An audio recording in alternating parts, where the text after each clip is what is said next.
먼저 서울시에 나가 있는 취재기자 연결해서 밤사이 확진자 집계 상황과 주요 대응책들 꼼꼼하게 살펴보죠. 유민호 기자.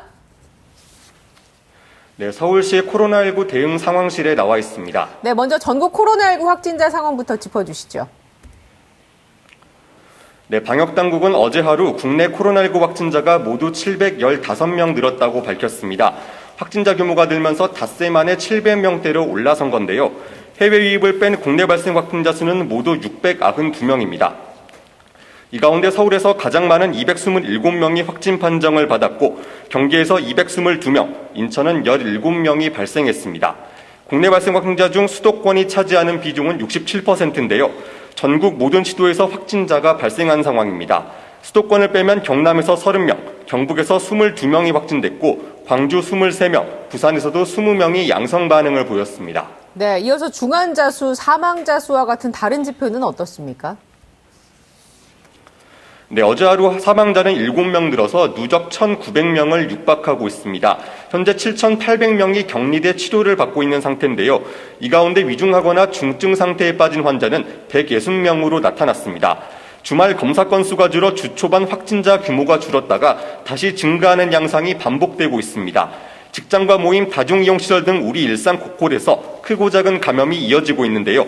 방역당국은 백신 접종도 차질 없이 진행하는 게 중요하지만 다시 한번 방역수칙 당부를 준수를 당부했습니다. 최근 유행세가 감소하는 추세이긴 하지만 그 속도가 더디며 다시 확산될 위험성은 여전히 존재하는 사항입니다. 코로나19로부터 우리의 일상을 되찾는 일은 정부의 힘만으로는 할 수 없습니다. 국민 여러분의 참여가 꼭 필요합니다. 네, 이어서 코로나19 백신 이야기를 좀 짚어볼 텐데 어떤 내용이 추가로 나온 게 있습니까? 네, 오늘부터 다음 달 3일까지 60에서 64세에 대한 코로나19 백신 접종 예약이 시작됩니다. 접종 대상자는 약 400만 명으로 온라인 사전 예약 사이트와 질병관리청 콜센터, 주민센터 등을 통해 예약할 수 있습니다. 또 내일부터 1차 접종을 받은 인원을 대상으로 아스트라제네카 백신 2차 접종을 진행하는데요. 65세 미만 요양병원 시설 종사자와 입소자 등 약 92만 명이 대상입니다.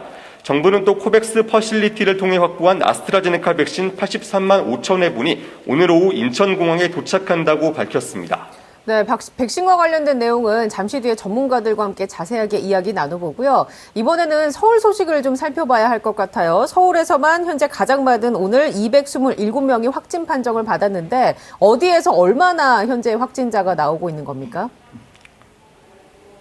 네, 서울에서는 어제 하루 227명이 확진자 명단에 올랐습니다. 이 누적 확진자 수도 4만 명을 넘어섰습니다.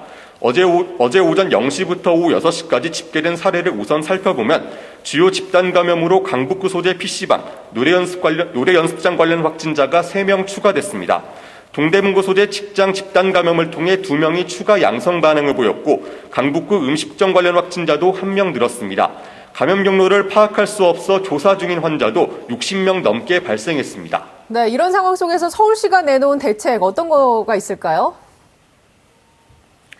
네, 서울시가 한강공원 등을 금주구역으로 지정하는 방안을 검토 중입니다. 봄이 되자 한강공원에 시민들이 북적이면서 사회적 거리 두기가 잘 지켜지지 않는다는 지적이 꾸준히 나오고 있는데요. 서울시 관계자는 범위와 시간대 등을 관련 부서와 검토 중이라고 밝혔습니다. 특히 다음 주에는 부처님 오신 날 행사가 서울 곳곳에서 열립니다. 서울시 소방재난본부는 이 기간 서울시 내 총 880여 개 사찰을 대상으로 특별 경계 근무를 한다고 밝혔습니다. 이 화재 사고 예방뿐만 아니라 코로나19 방역 관련 119 구급대의 환자 이송 체계도 차질 없이 운용할 방침입니다. 지금까지 서울시 코로나19 대응 상황실에서 TBS 유민호입니다. 네, 유민호 기자 수고하셨습니다.